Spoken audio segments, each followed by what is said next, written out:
Super excited. Obviously tomorrow, as coaches, it's one of those. I always talk about people. I used to say it to our seniors, right? It's the first day of last, right? So it's the first day of winter conditioning. It's the first day of your last spring ball.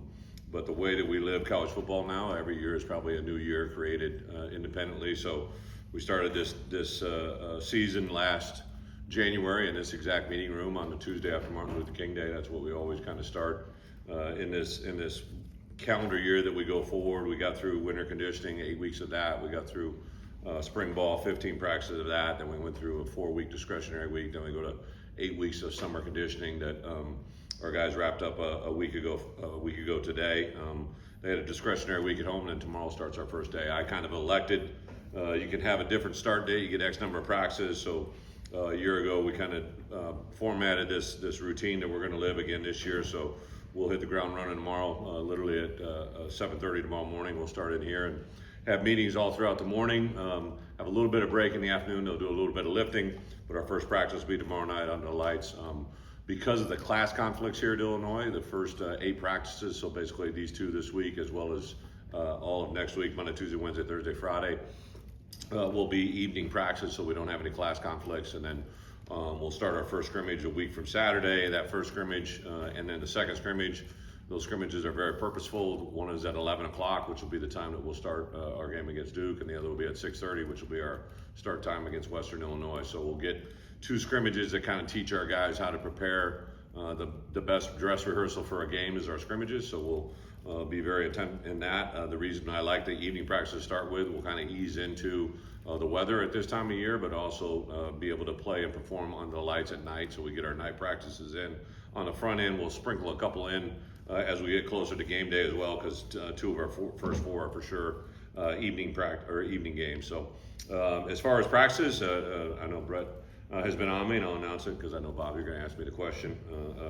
We'll let you guys in starting, I believe, probably I think around 7:30 tomorrow night and Saturday night if you want to join us, and we'll open up the first 6 periods. So the first half hour of practice is a lot of individual time, a lot of individual prep. The first 2 practices are spiders only, so we'll be at shoulder, basically spiders and helmets. So it'll be a good practice, good spirit, good energy, but it's the first 2, and then we'll take a break on Sunday and then start a week that will, crazy as it sounds, the first full week of practices will be our most intense work week on the entire year, right? During the season, you really get, for us, we always review, put the bed to rest on Sunday night, and then we take Mondays off. We practice Tuesday, Wednesday, have a little lighter practice on Thursday, and a walkthrough on Friday, and you play the games on Saturday. So to have a full week next week in front of us is a tremendous challenge, so we got to be really smart about that.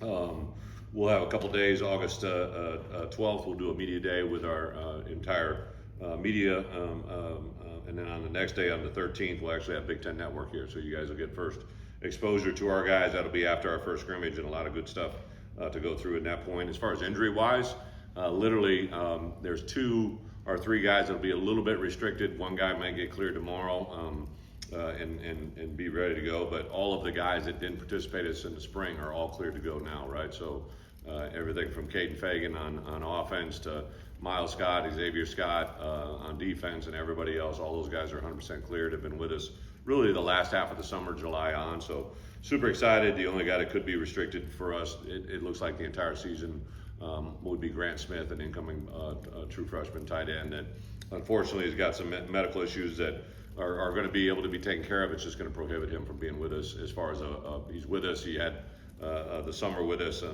Unfortunately, he got an injury that is going to keep him out of this fall. So really excited about that, to have 116 players enter fall camp this coming week. And we have to be down to about 110 when we start our first game against Western Illinois. So until then, we'll be working through that and kind of figuring out, and a little bit of the roster on that final 110 is going to be depending on how things happen this fall. So it's a little bit of a unique time in college football to make that happen, but one that's very exciting.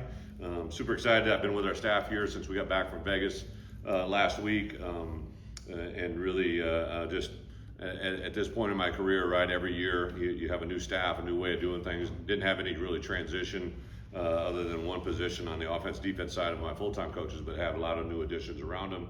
Have had some transition in the support staff roles, both in the medical department, strength conditioning, nutrition, all the people that touch us on a daily basis. So we really have had a really good, productive week and a half here, but really excited to get tomorrow and see where this thing goes. So with that, I'll open up for questions. I'm sure you guys got a lot of questions about some details and big picture items. Brett, for clarity, how many do you have in camp with you, and trimming it down, is that a gradual process or a one-day process? It just, what I just said a minute ago, 116 is what we're in camp at. 120 is what has normally been here since we're at 115, I believe, my first year before I got here, but in my entire coaching career, I've always had 120. I think our first year we might have had 115 because that's just what Illinois had been down to 110.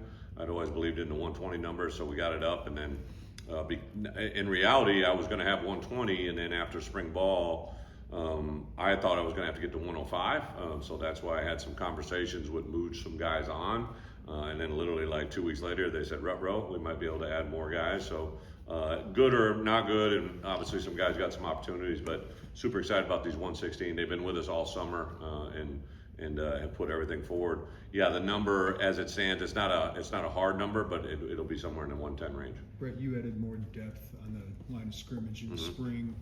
Carter Hewitt, Tyler McMillan, Nathan Knappich. Yeah.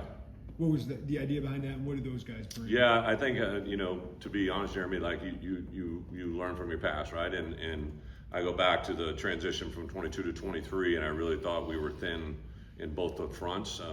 It's a different world, right? Then I was trying to acquire some players, but we didn't have the resources to necessarily do that, and that's one of the big changes that have come around here is our ability to be in some fights that we've never been in before. So I really thought coming out of spring, I wanted to add a couple more players on both sides, and fortunately found some really good opportunities. And Carter Hewitt looks incredible. Nathan Knappich, obviously we had 8 in here. He gave us our 5th set of brothers, so now we got 5 sets of brothers on this football team, which is crazy, but really excited to see those guys. We've seen them around this summer. We were able to do some things minimally with them, but I know Tank and his crew have been very impressed with the new additions since June, in addition to I think we had 9 other high school players join us. Super excited to get those guys with us, and I'm probably more excited for the first 2 practices just to kind of see the guys I haven't seen. I think I've kind of labeled it, these first 8 practices. I think when we finish next Saturday's scrimmage, I think I really kind of want to have a good feel on who we feel like our travel, 74 to 80 guys. Offensive line, for instance, like everybody wants to talk about the 5 starters at return, but I really feel like you need 8 guys, right? So you take the 5 starters, you have a swing guard, swing tackle, and a center, and sometimes those are shared by mutual people, but that, and then I think in our defensive front, we're a 5 down front or a 3 down front with 2 outside overhang belt players. Like you really have 5 outside backers and really 5 defensive ends and 3 defensive tackles that make up the core of what your team is, and really to see who those guys are, it should be fun. Coach, outside the program, there's a spotlight on the program more than ever before because of the season last year and high expectations. How do you address that inside the program with the guys? Is it just a matter of going about your business day to day, or do you talk about it?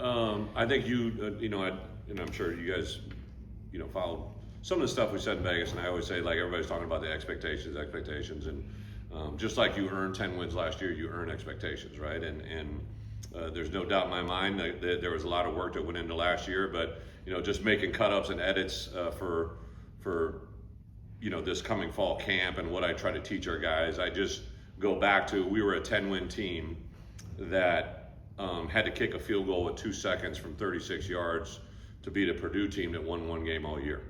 Right, that field goal that we converted put us in a tie that allowed us to go to overtime where we won it, right? But the difference in this league is so small. Like anybody get anybody on any given Saturday, and I think that message right there, that I'm sure shocks some of the people that are sitting in this room, right? Like it should slap our guys in the face tomorrow as well. Like, listen, a team that won 1 game and transitioned their whole staff. We had to kick a 30, which isn't a chip shot field goal, right? And to hit that field goal to give us a chance to win that game, to put us on the path that really gave us, the 10 wins. I'm not oblivious to the fact that, we had to have a called timeout, not by us, by the other sideline, to give us a chance to win the Rutgers game, right? So there's a lot. Now we did a lot of really good things too. We won a convincing game against the defending national champs at our home stadium, in front of a great crowd, which was one of the best environments I've ever been in college football, regardless of where I've been. So, like, there's a lot of things that were good last year, but we have to remember how quick those things could have changed in a different direction if we hadn't worked to get to where we are. So I know the expectation, the spotlight is new for our players. It's new for people in this room as well as our fan base, which is awesome. I would like this to become more of the norm instead of the exception. Does having so many experienced pieces back and the rules of being able to interact with your guys in the summer, does that expedite what you guys are going to be able to do in preseason camp, or does that not change the way you? I think Tank, coming out of it, I've been here 5 years with Tank. Tank's been with me previously before here, but I could hear the excitement come through the phone every time I talk to Tank. So, after the 1st of July, we as coaches kind of transition out. I give them a couple weeks to get on their own, but I talk to Tank on a daily basis, and wherever I was at, when I called Tank, you could just hear his voice coming through the phone about how excited he was about what we did. Even when there was a dip, like the reaction of our guys to be there, to make it happen back the other way has been really good. So, yeah, I'm excited. A lot of really good players. I can't, forget, like, we have a lot of good players that return, but as a coach, you just kind of always are excited to not that they're possessions, but you love to work with new people, right? New toys, new opportunities, and see what they are, right? And to see some of those guys that have been new, some of the guys that were just with us in June, or I'm sorry, in the spring only, and then just have so many returns. I'm gonna tell you, like, I know the Big Ten Network was down with Gabe Ackes yesterday, doing a filming of a show that he's going to be part of the journey in the fall. Like, Gabe looks better than I've ever seen him look, right? And is wired in as good as I've ever seen him look. Xavier Scott, he just, continues to be impressive to me, and all the other things that I've already known, right? Like Miles Scott, Mac Resetich, I swear, whatever time I walk through his building, Mac Resetich is in the weight room, right? Like, doing something, right? He could be doing some toe raises, some chin-ups, some pull-ups, working on his hairdo, right? Like, he's just always in this building, right? I'm super excited to see the growth of Luke Altmaier in other ways other than I've already seen, right? I know he's been very intentional in what he's doing. Ho-Hum, Colin Dixon, Hank Beatty, all these guys getting national awards and recognitions. A lot to be excited about, but I'm excited for tomorrow at 8:30 in the morning to get a chance to meet with my team. That's really it. Collectively with Aaron and Barry, you've got maybe more continuity with your coordinators Yep. than any team in the Big Ten. Just what impact do you see on your program with those guys that haven't been with you for? Well, I literally had a staff meeting this morning. We had a punt meeting, or a field goal meeting at 8:30, had a punt meeting at 9:15, then we had a staff meeting at 10:30, and went through a lot of stuff, and I kept Aaron and Barry and Dish, and those guys have been coordinators for me the last 3 years, right? But Aaron I've known since he's been, a little guy in a Immokalee practice field. He was a lot littler back then. And then, Barry Lundy, I've met coming into my office. He's a offensive coordinator at Bentonville High School, and now he's an offensive coordinator, returning one of the best production offenses in college football, right? So I've been with those guys so long. It really gives me assurance. There's so many new things I got to do on my agenda that I have never been there in college football, from revenue share to NIL goes to being ahead of the game for the 27 recruiting class, to maintaining the 26 recruiting class. It's just, to have coordinators around me that have been there, seen there, done that. It's absolutely awesome. It's a very good calming, but also I really challenge those guys. I did things this fall in the last 10 days that both of them are like, oh, I appreciate it. We've never seen this, right? And just to keep the newness in front of them and keep challenging them is really good. What do you think that means for your players? It's probably a good question for them. I hate to speak for them, but I do think players gravitate to confidence, and I think those guys are really, Xavier, I always pull clips from Media Day, and Xavier got asked a question about, Coach Henry last year versus the first year, and he talked about, loving to be in an environment with Coach Henry because he was one of the guys that would, speak openly about what he could do better and how he could do it, and I think our players reflect the confidence of our coaches and vice versa. I think our players' confidence give our coaches the ability to do certain things. So super excited to see how it all kind of works out over the next 24 practices and see where we can go. With this group, you have to do less, like telling them not to pay attention to the outside doors. I'm wondering, do you see that self-motivation, they're not buying it and all that, they're doing what you want to do? Do I see that? You see that with these guys? I'm really excited to get to tomorrow, right? Because I wasn't around them in July, right? I would get a really good pulse. Like, we'll have guys, in this room. I invite people up to come and speak. I've done something every fall that's always been a little bit different, but I got a couple NFL veteran assistant coaches who I think the world of are coming in and spending a couple days with us, and one's an O-line coach, one's a running back coach that have won at the highest levels, but I want them to come in and observe my staff, but also observe our players, right? Having some people from different walks of life that'll talk to our group. I have 42 support staff members and coaches that I'm going to call on some of those guys individually, and so it's one thing what I believe and I see, but I don't know everything, right? And I can't feel everything, so I'm super excited. I do like we have a leadership council that we voted. It has 15 players on it. That those people really have been impressive to me about what they say, how they say it, what they're doing. Yeah, so I'm excited to see it, but I really don't know the answer to that yet. But I have a special teams question Yeah. for you. How do you balance kick return in terms of when to actually return it versus taking it to 25? And then secondly, Canary handled a decent bit of that last year. Yeah. So who would be in the mix there? Yeah, great question. I think in the punt return, obviously Hank has been.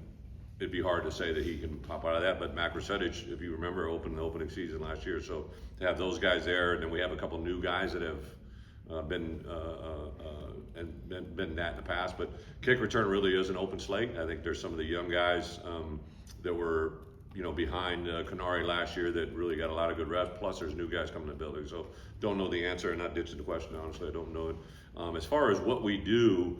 I think the one time that I, as a head coach, I always say there's very few times where you can sit in front of the room and you can have a unanimous vote by your offensive and defensive coaches, but specifically your play callers and your coordinators. And when I just asked the question, like if you could just take the ball every time on a 25-yard line and say that's what it is, like how many people would take that? And everybody raised their hand, right? Like the defense coaches didn't want to start on the 30, and the offense coaches don't want to start on the 20, they want to start on 25. But I go back to, I've had this conversation my whole coaching career. The rules have changed a little bit, but I go back to 2010, and I was a head coach of Wisconsin. We're playing Ohio State, and we really just felt good about the scheme that we had, and we were kind of, and a lot of times back then I used to decide if I want to take the ball or kick the ball, if we won a coin toss, and in that one we wanted to win the coin toss and take the ball because we just felt really good about that, and that ended up being a 98-yard touchdown return that we were up by 3 scores at the end of the first quarter against the number 1 team in the country, and I think a lot of that was derived off of a huge kickoff return.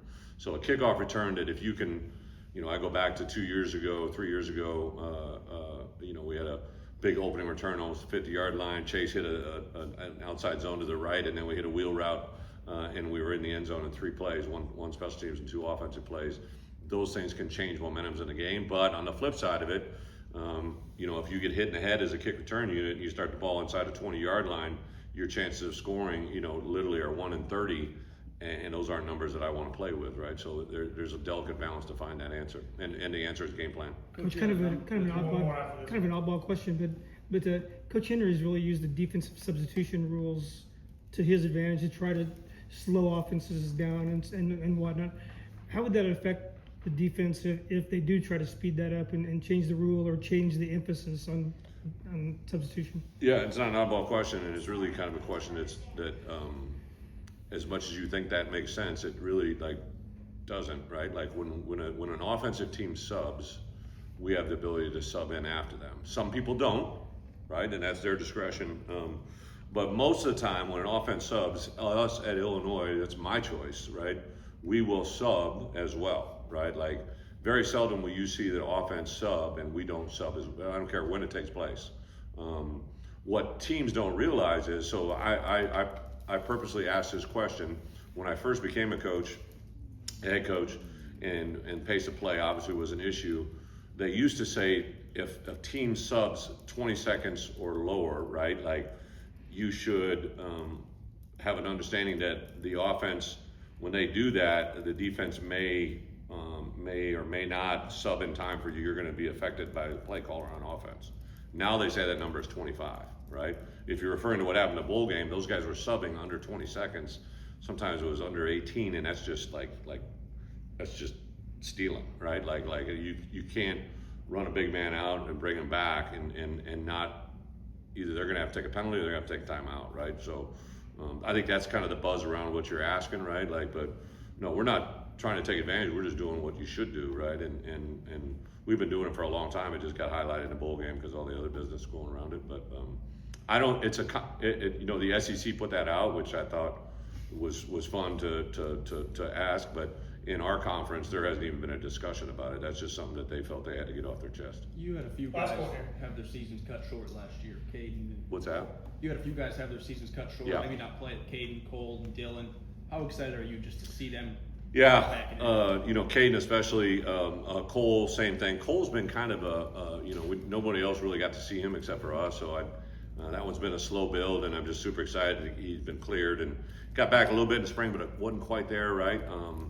But Caden Fagan especially, you know, he was really just fixing, I thought, to really do something at a high level and kind of a freakish thing, and you know, Caden looks the way he looks, right? So he's been looking that way, you know, and all through spring, I would see him back there taking steps, and then when we came back in June, I had a feeling he was going to look pretty good. He got cleared, and I called his mom, and I literally just said, "Hey, what's up?" Right? And she started giggling. She goes, "He's excited." I said, "I can tell, right?" And he ran over 20 miles an hour. So to put things in perspective, on this roster. You know, we had, I believe, 46 guys run over 20 miles an hour, which normally we've maybe been somewhere in the 25 to 30 range. And some of these guys that are running 20 miles an hour gave Bacchus, these guys that are weighing 260, 270 pounds. And that's just something we've never seen before, especially with the volume of numbers that we're dealing with. So, yeah, Caden is another one, like for him to be the size he is, he's not just cleared, he's ready to roll, right? So him and Aiden and Khalil Valentine, those three guys, I think have given us something in that running back room I've never had here at Illinois. I've had it in my past, but nothing like we've got now. Thank you, guys. Thank you.